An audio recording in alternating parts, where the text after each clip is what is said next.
everyone, I'm Lulu here at Lashes del Sol. I am the marketing manager here for Marisol. I'm her daughter. I just wanted to come to you today to talk to you about a few things that you could be doing to get your retention higher, what you could do as a lash artist to get your clients to keep coming back to you. I know that's a really hard topic for a lot of people. You wonder, why are my clients coming back? What am I doing wrong, or what am I doing right, but what can I do more?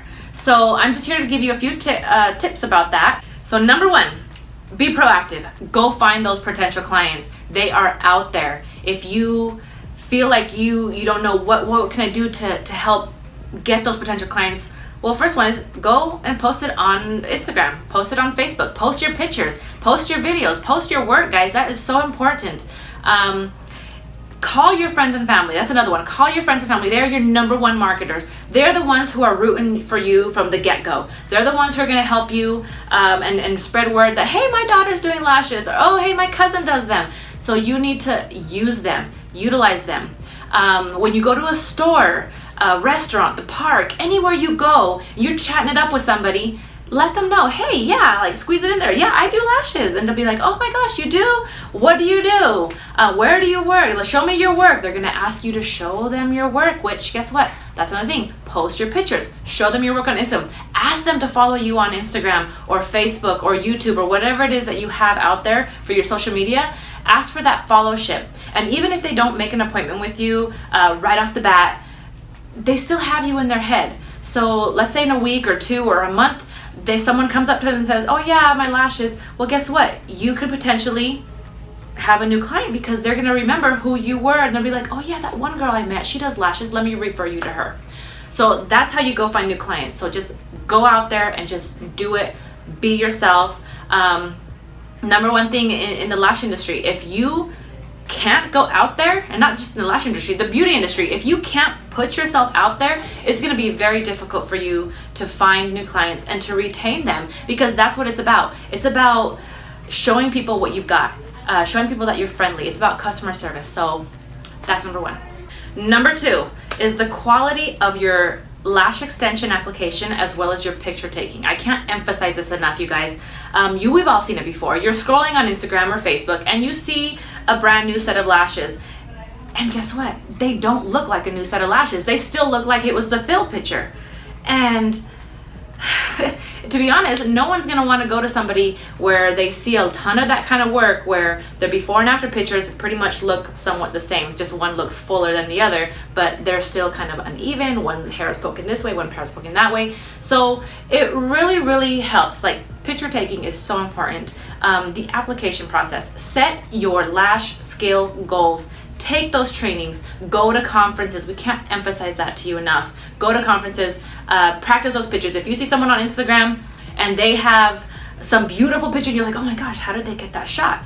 Well, practice, goof off with your phone, try to figure it out. And guess what? It takes 30 seconds. It doesn't take too much time away from you and your client at the end and the beginning of your service. Just say, hey honey, I want to take a picture. Can I please? I'd love to share before and after of my work for you. And most people are really awesome. They're like, okay, great, yeah, no problem. And so just take your time, focus the shot, do what you can, try different angles, goof off. There's lots of apps out there as well for photo taking. I can share those in the comments below of apps that people use, that I use, because I do all the picture and editing on our Instagram and all our stuff. And so like I can share with you kind of what I use and what other people I know are using. So that's number two. Number three, make your clients feel like a person, not an assembly line. That is so huge. I mean, it's incredible. I've seen it happen so many times. Your client walks in, the lash artist barely greets them or just kind of says, hi, come back, okay, and not really shows enthusiasm, doesn't show that they really care. They're doing the lash service, and not to say that it's bad to be quiet while you're doing the lash service. A lot of clients like to just relax and rest and fall asleep, which is totally cool. But guess what? There are those clients where sometimes they want to talk, and not all the time is it great, and you can tell them when it's not. Maybe they should, be quiet or fall asleep or whatever, and there's nice ways to do that. But you need to let them know, like, have a conversation with them, ask them about their day. What are they up to? What did they do this last weekend? How was this new movie that they saw? ask them, number one, like ask them, where are you from? Are you from the area? There are so many general questions that you can totally ask them and totally go into to get the conversation started.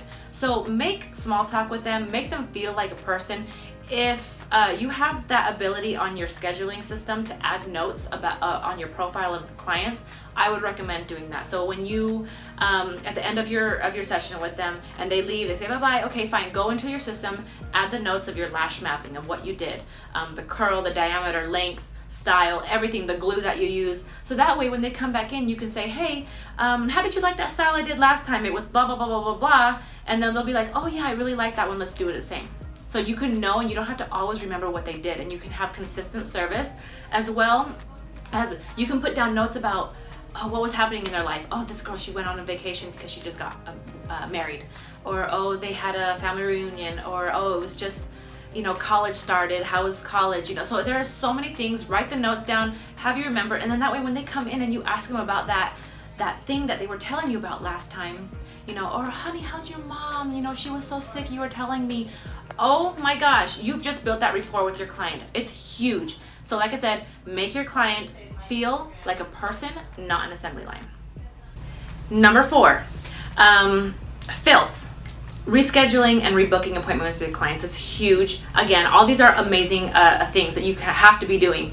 Is when you are checking them out, you say to them, okay, hey, I'm just gonna go ahead and rebook you in 2 weeks or 3 weeks. Which one would you like? Did you hear that? I didn't put it as a yes or no question, because what happens is when you do a yes or no question, that gives them an easy way out. They can easily say, no, it's okay, I'll call you to make an appointment. And then they leave and you haven't filled up your schedule in 2 weeks or 3 weeks or whatever it is that your scheduling is. So what you do is you keep it as kind of you're forcing your that they're already going to make their appointment. You've already told them like, hey, so I'm going to go and put your 2 or 3 week fill on here. Which one would you like? And then they say, oh, okay, 2 or 3. Oh yeah, here. And then it goes forward with that. But if you give them a yes or no option, like, oh, would you like to book your fill right now? That gives them a way to get out. And when that happens, a lot of the time you're not going to have a full schedule. And then what happens is they don't take your time seriously. So if they say, no, honey, I'll call later to fill. What you do, you rebuttal by saying, okay, well, I'm just gonna let you know that I know you like to come on Fridays and Saturdays, or, you know, the weekends because it's your schedule, but my schedule gets filled up those days. So I would really highly recommend booking now and letting me know within 24 hours of your service if you're gonna make it to your appointment. And I will call and I'll text and I'll do reminders, but if it works out, great. If it doesn't, just know we have our cancellation policy.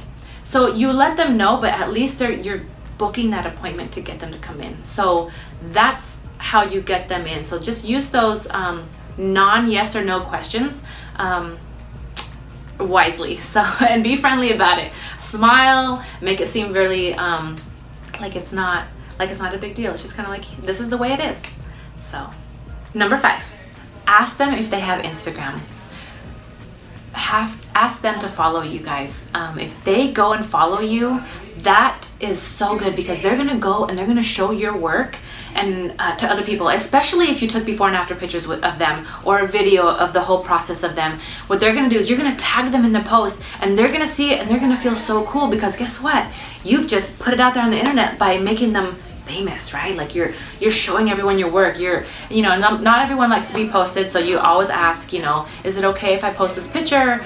It's just for this, or say I just want to post of the eye, because some people are uncomfortable posting the whole face, things like that. So ask them if that's okay, and if this is cool, dude, post it. Tag them, tag your products lines that you're using, tag the location you're at, tag the just everything, because you can tag, because that's going to draw more social media followings to your Instagram, so that you can get more followers as well as your retention, because I can guarantee you people want to feel special and people want to feel like they're somebody.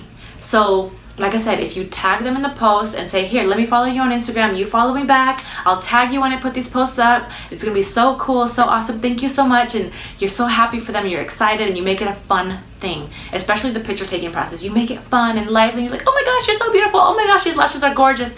If you make a big deal out of it and make it awesome, they're gonna leave your studio feeling amazing.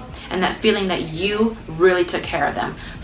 If you guys have any questions, please DM me. Find us on Instagram at Lashes del Sol, Facebook Lashes del Sol. We have the different studio stores on Facebook, lashesdelsol.com. You can always call the studios. We're here for you. So if you, like I said, if you want some more information regarding this issue, regarding marketing, retention, I'm so here for you guys. I am super big into marketing and sales. That's all I've ever done is sales, marketing, and things like that. So if you want more info, let me know, DM me, and I'll talk to you guys later.